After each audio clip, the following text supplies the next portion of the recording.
this, that the Center for Disease Control, the very agency armed to fight disease, please watch this, in 2007, please write it down, 2007, the Center for Disease Control was awarded a patent. They were awarded a patent, here it is, because they designed a virus called Ebola. E-B-O-B-U-N.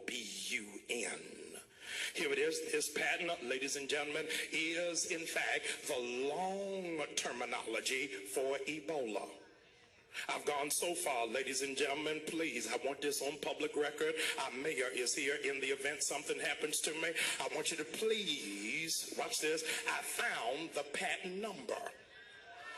The patent number, please write it down. It's on your screen momentarily.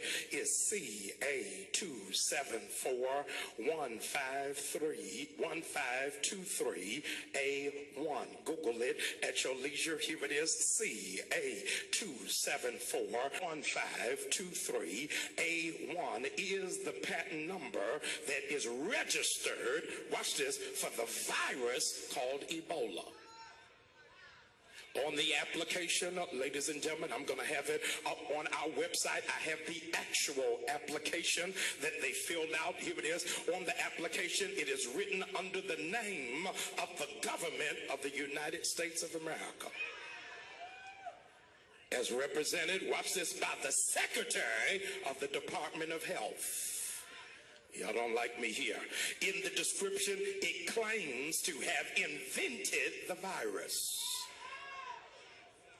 A patent, ladies and gentlemen, why would you need a patent? You only need a patent in order to control something. Here it is. Or, y'all don't like me here. I'm going to say it while I'm here. You only need a patent if you are going to control something. It's a serious issue. The reason this is a big deal is that it kills 70% of people that are in an area that has good medical care. 90% if you're in Africa. 91%. I mean, you notice it killed this guy that had U.S. treatment. And they don't know if one of these nurses is going to make it. And you can believe they flew all over the place. And there's all these other flights, hundreds of flights coming in today full of West Africans. You can believe, common sense tells you it's going to spread. And people don't see the border being controlled. That's been open since January, completely wide open. All these mystery viruses coming across the southern border. The sickest people in Latin America coming here on record to get free health care. You've got Obama letting West Africans fly in. You've got panic on cruise ships, panic everywhere. You've got 5,000 U.S. military, it was 3,000, now 5,000, who don't even have hazmat suits. That's in the... Gets it? My kid gets it? 70%. 70%. I'm going to be putting them in the ground. 2 nurses got it from one guy. And now those nurses with fevers and stuff were on airplanes. The CDC told the one nurse, oh, go ahead and fly. We don't care you were an Ebola nurse. We don't care you called and said, I have a fever. Is it okay if I fly? Turns out she had Ebola. That's why people are hopping mad. And who would have thought I've been warning about this, and then it pops up in Dallas? I mean, not fun. In the last few weeks, all these ACL people down here from Dallas just running around coughing and vomiting all the street drunk. I mean, who knows? It can spread for 70 days in semen, 21 days in the rest of the body. By the way, the big dirty secret is that Ebola is really sexually transmitted. That's one of the main ways you get it. It lives in men's testicles. That was even in Reuters. So it can live in there at least 70 days and spread that way. So this is not fun. This isn't like AIDS that kills you over a decade and is hard to get. This is Ebola. And they keep telling you, oh, it's super hard to get. No, it's not. False flag 3 weeks ago. And the government has a history of putting stuff in vaccines and doing this. My grandmother got polio from the polio vaccine in the 50s, so could be. What do you think? Absolutely. This has everything to do with vaccinations.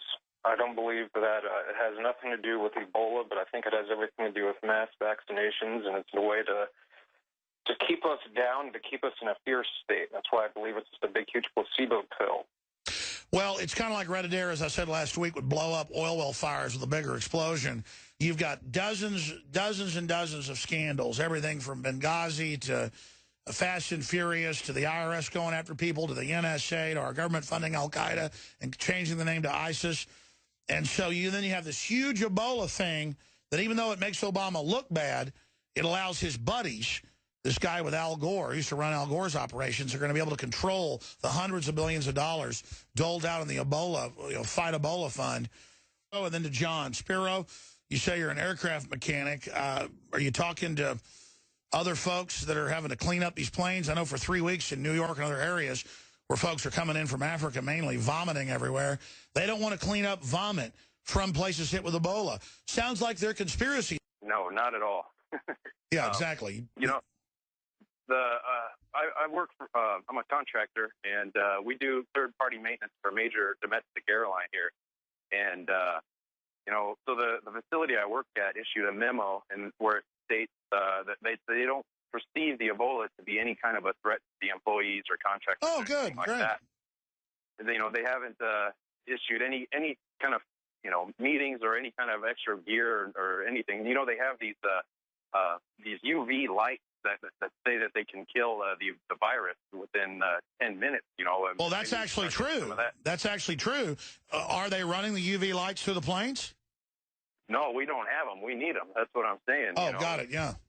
Measures in place, you know, and then the World Health Organization came out and said that one guy you were speaking about that died on the flight, they said, oh, no, not Ebola. They were kind of alarmed by how can you come to that conclusion so quickly? Yeah, he's coming from Nigeria. I just know this. The default positions are being ignored. John in Montana, what's your take on this? Yeah, hi, Alex. My whole thing here is with the disease stacking they got going on. Through the southwest border, they got a whole bunch of illegal aliens coming out. And a bunch of weird viruses killing people. Absolutely. Absolutely. And with some of those is included in the symptoms is coughing, sneezing, scabies will eat your skin. Which creates the hysteria where everybody thinks someone with the flu has Ebola. So they're saying, get your flu shot and we won't quarantine you. But the flu shot's never been guessed properly to stop the flu. It's a total hoax. So what's going to happen is total hysteria this winter. Yeah, and people will start coughing that do have Ebola, and people will become complacent. And that's when I can see the disease spreading well and truly into... Ooh, that's a point I hadn't thought of. The flu, because Ebola has flu-like symptoms the first few weeks, will be the perfect cover for Ebola to spread. Absolutely. And with the people with scabies and everything else, they're going to have open wounds on them. Other people are going to just assume that they've got the flu. And as far as vector spreading goes, these people all throughout the southwest border and these people that have Ebola, they're going to go ahead and meet, and they're going to random locations, these illegal aliens.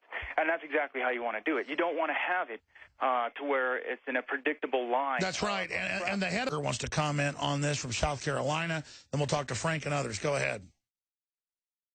Hey, Alex, how you doing today? Just hoping we can try to figure out what's going on. What do you think's happening? Absolutely, buddy. Let me just first preface that I truly believe that this is all about the concept of being able to provide the vaccine, which is then going to get everybody sick ultimately.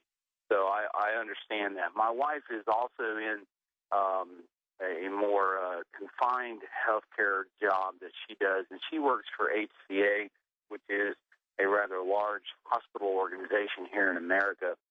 And to give you some idea of who supports the CDC and funds them, let me just list off this from a bulletin that was put out a few days ago by HCA that was not for external distribution. Let me read it to you. The CDC Foundation, which funds the CDC operation, has received generous funding from a number of donors such as the Paul G. Allen Foundation, the Bill and Melinda Gates Foundation, ExxonMobil, Robert Wood Johnson Foundation, the William and Flora Hewlett H.P. Packard folks. By the way, for those that don't know, these are all on-record eugenicists, all vaccine front company people. all global government promoters, the same people you hear that underwrite NPR.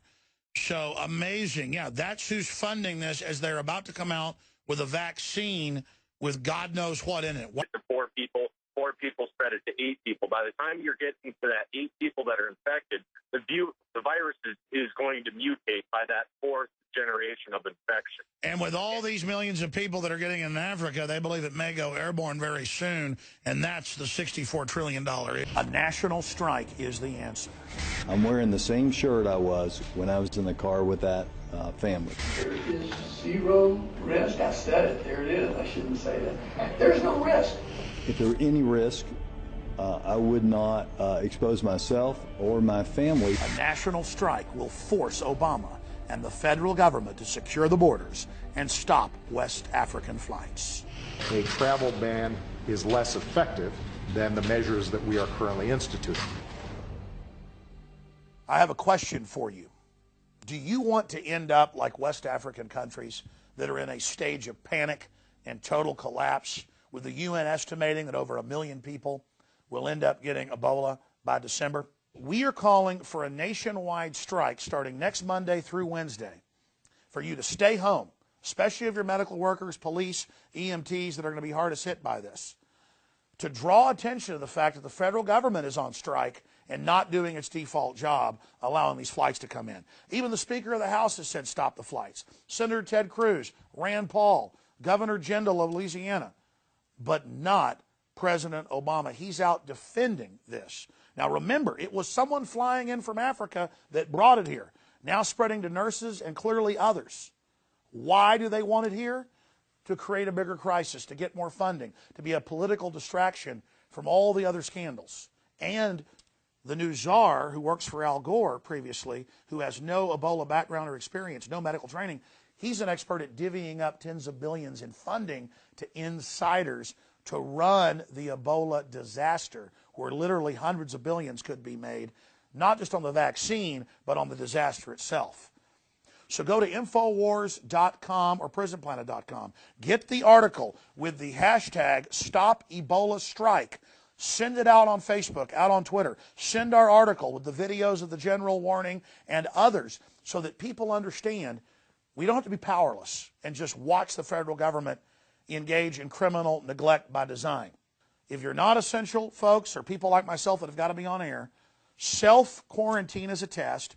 We'll call it a national strike. Call talk radio, call Congress, call the White House, call media. Send out tweets. Be an activist Monday, Tuesday, and Wednesday to fight Ebola and to stop Ebola with the Stop Ebola National Strike. And never forget, if you're watching this transmission, you are the hope, you are the resistance.